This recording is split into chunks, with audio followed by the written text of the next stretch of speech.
Hello to everyone. I have come here again to this famous website to give you another tale told and made by artificial intelligence. This time, I have made a time-traveling tale. Inspired by the first time-traveling story The Time Machine by H.G. Wells. This story is through the viewpoint of the Journal of the Time Traveler. I hope you enjoy. July 4, 2004. It's finally finished. After months of tireless work, the time machine is finally complete. I, Arthur Smith, inventor, have crafted what no human has ever come close to creating before, a viable, working time machine. The design was inspired by a mixture of classic science fiction tales and my own imagination, but I think it's better than any of them. Despite its complexity, the controls on my machine are surprisingly simple. With just a few quick steps, the user of my invention can transport themselves instantly into the past or future. Not only that, but they can program the exact date and time of the eventual destination, no guesswork required. I'm really proud of my accomplishment, but I'm also very nervous. It's a strange contraption, and I'm unsure of what would happen if I don't follow the instructions perfectly. I'm going to keep it under wraps for a little while longer before I attempt it, just to make sure everything goes according to plan. Regardless, I'm excited to see what this invention can do. And hey, if it doesn't work out the first time, I have the rest of eternity to get it right. Yours sincerely, Arthur Smith. July 6, 2004. Today was the day. I had been working on my time machine for over a year, and today was the day I was finally brave enough to take it for a spin. I climbed into the capsule and pulled the straps around me. Here I was, in my own time machine, ready to journey through time. After what felt like an eternity of pacing and agonizing over the particulars of the machine, I finally mustered up the courage to flip the switch. The world seemed to speed up around me as the capsule quivered and buzzed. I could feel energy rushing through the metal shell and invisibly stretching time for me. As the sun slowly moved through the sky, I could feel my excitement and curiosity mounting. Time moved slowly, yet spectacularly. I watched as the landscape around me changed from day to night and back to day again in what felt like a matter of seconds. The stars floated across the sky, the birds flew faster than I had ever seen before, and the moon soared through its celestial cycle in what felt like the blink of an eye. When it finally became too much to bear, I flipped the switch and brought the time machine to a halt. I leaned out of the capsule and touched the ground, soaking in the incredible feeling of having journeyed fast through time. Today, I am a time traveler. The world outside the window was dark and blurry, but suddenly I emerged in a bright, sunny landscape. It felt surreal, like I had been transported to another world. It's been hours since I began my journey and I'm now in a place I can only assume to be the ancient city of Mesopotamia. It's an amazing sight to behold, with trees, lush gardens and crumbling monuments left over from forgotten civilizations. I stepped out of the time machine and explored the area around me.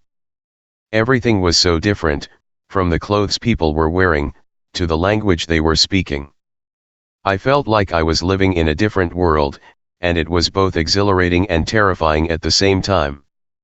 I have no idea what I'm going to discover next, but I can't help but feel that I'm on the brink of something special. Who knows, maybe this time machine will unlock the answers to some of the greatest mysteries known to man. I'm going to go explore and uncover the secrets of this ancient world, and perhaps uncover pieces of my own history along the way. My time in the Mesopotamian era has been nothing short of remarkable.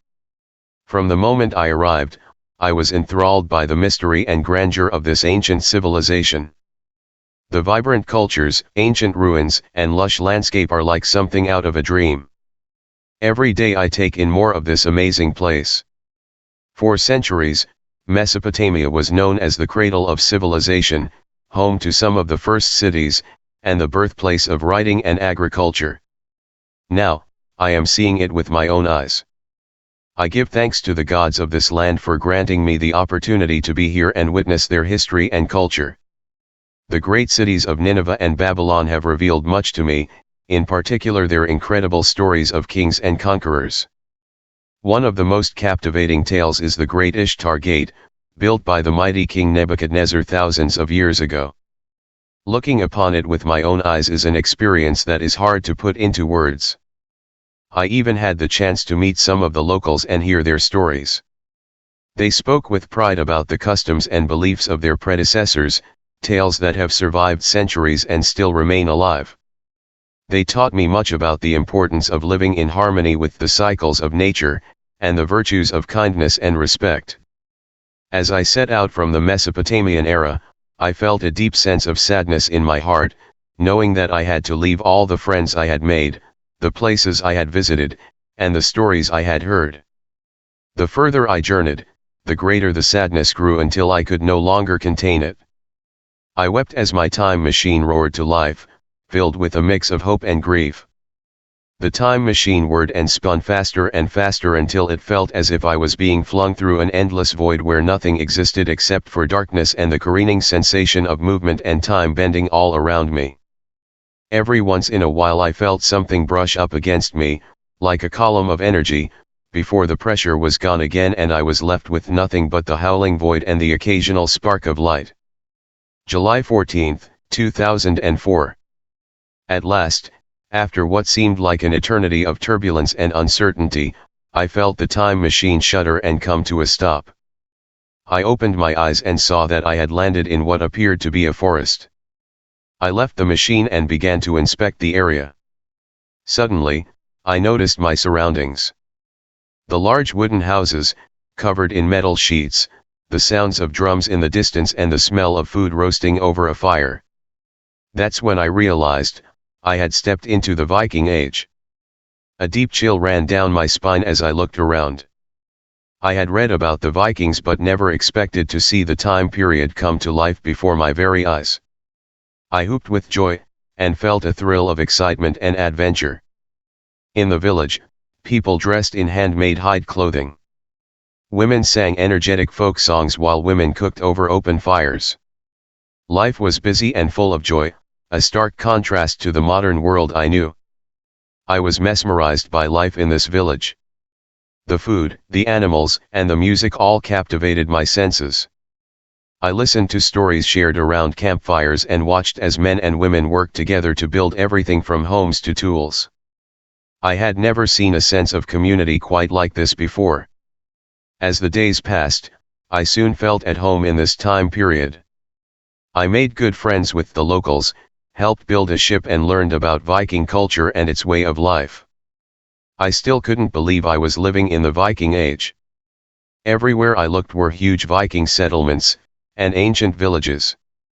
The people I saw were wearing thick fur pelts, as if they had just caught the animal themselves, something that would startle any modern human. But the thing that caught my sight the most were statues of the ancient Norse gods, Thor and Freya. I swear I could feel their presence, even though those statues were carved of wood, and surely only a representation of the Norse mythology. As I continued my exploration in this Viking Age, I suddenly heard a strange sound. It sounded like fighting, the clashing of swords, and the shouts and cries of men. In the distance, I saw a group of Vikings fighting against different kinds of strangers. They were carrying a different type of clothing and banners. Stranger still, I saw their fighting against each other, and I heard them shouting in a language that I had never heard before.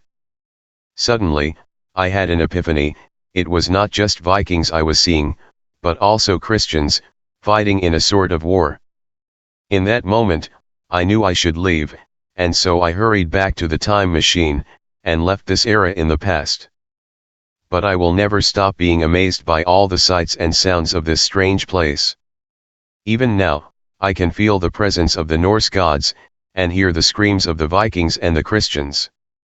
I initiated the time travel sequence, crossing back across the seas of time to drop me off around 5 hours before I made the trip.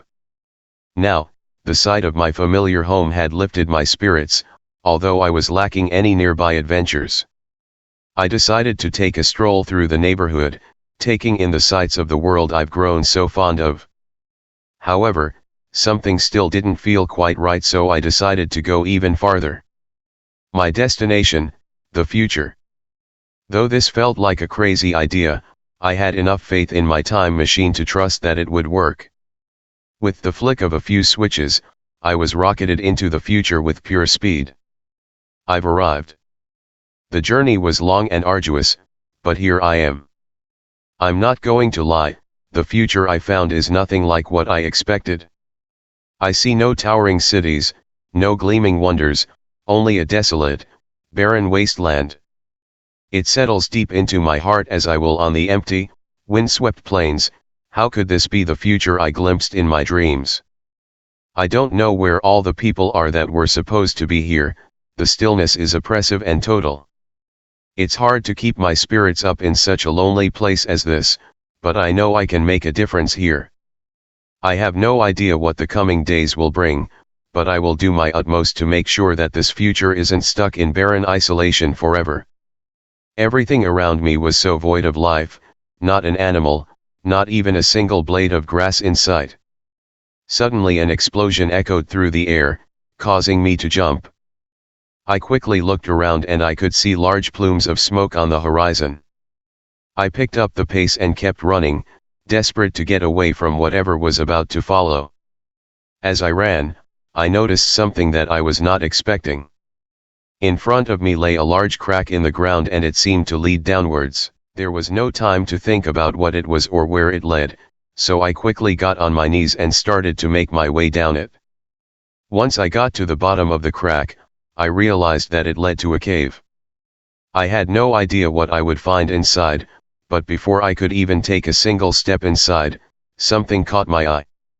It was my time machine, completely engulfed by the cave entrance. It seemed that somehow, the explosion I had seen had caused the crack to form and lead to the cave, trapping my time machine inside. Just as I was about to ponder further, I heard the sound of footsteps coming from two different directions. I could only assume that they were soldiers heading towards the cave, no doubt looking for whatever had caused the explosion. I had no choice but to stay hidden and hope that they didn't find me or that I had enough time to figure out a way to escape. My heart was pounding in my chest, they were getting closer. I heard them coming towards me, shouting threats and warnings. I could feel my body clenching in anticipation. I was terrified of being discovered. But then, luckily, they stopped and started to move away. I breathed a sigh of relief and silently thanked my luck.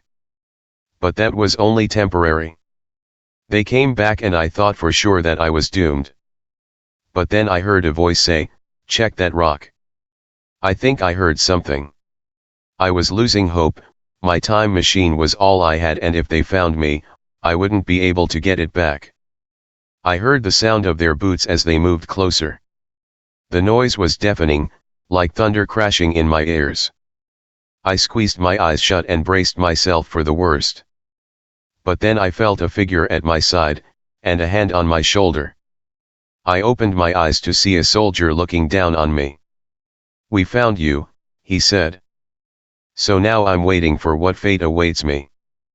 I can't get to my time machine now, because I'm in custody of these soldiers. I may never get my time machine back at all. I only hope it's not too late and I can still find a way back, somehow." July 15, 2004. It all started today. I don't know what I was expecting, but certainly not this. I was taken out of my cell and brought to the general. He was an intimidating figure, looming over me with his cruel eyes. At first, he seemed confused by my lack of knowledge. I had no idea why I was there. After he calmly explained to me the situation, I realized we were at war with a strange species. I was scared. I had never been in a war and the idea scared me to my core. The general spoke in a decisive tone, telling me I was to report to the battlefront the following day. I was to be a soldier. I was to fight. I had no choice now. The following day, I joined my fellow soldiers and together we marched off to battle. I had a moment to reflect on my life before this fateful day. It all seemed so surreal. Now I had a duty to our country, to protect our people and our land. I just hoped that I would be able to come back from this in one piece. July 18, 2004. It has been a grueling few days. The battles have been relentless and the enemy has proven to be an incredibly challenge. They're so powerful and their techniques are so unfamiliar. We have been losing a lot of men and I doubt this war ends anytime soon. But something unexpected happened today. I was captured by the enemy. I was separated from my platoon and taken to an unknown location. I'm scared and have no idea what to expect. All I can do is try to remain strong and hope that I trained enough to face whatever awaits me. At least I still have my journal. I'm hoping that, if I don't make it, someone can read this and understand the sacrifices we have made. This war is far from over. March 19, 2004. It's been nearly a month since I was taken by the strange species. Over time, I began to learn about their strange habits, and peculiar language. It was hard for me to adapt to their way of life, but eventually, I managed to learn enough to escape. I figured out a plan to get out. The only problem was, I didn't want to stay any longer and try to find a way to stop them, as I was afraid they'd capture me again. I decided I just wanted to get out of there as fast as possible and get back to my time. So I left and started looking for the time machine I had seen a month ago. After a lot of searching, I was finally able to find it, tucked away in a faraway corner of the cave. I cautiously activated the time machine, and watched as the world around me began to speed up and go backwards at an incredibly fast speed. I write this with trembling hands, as my heart is still pounding after my harrowing return to 2004. My discovery of a time machine several years ago had seemed like an amazing opportunity to explore a world I could never have dreamed of, and the future was a tantalizing prospect, full of possibility. But what I saw in that future was more than I could have ever anticipated. My heart aches to imagine what could have been. Wars raged on with untold destruction and devastation, while great swaths of the earth were left for ruin.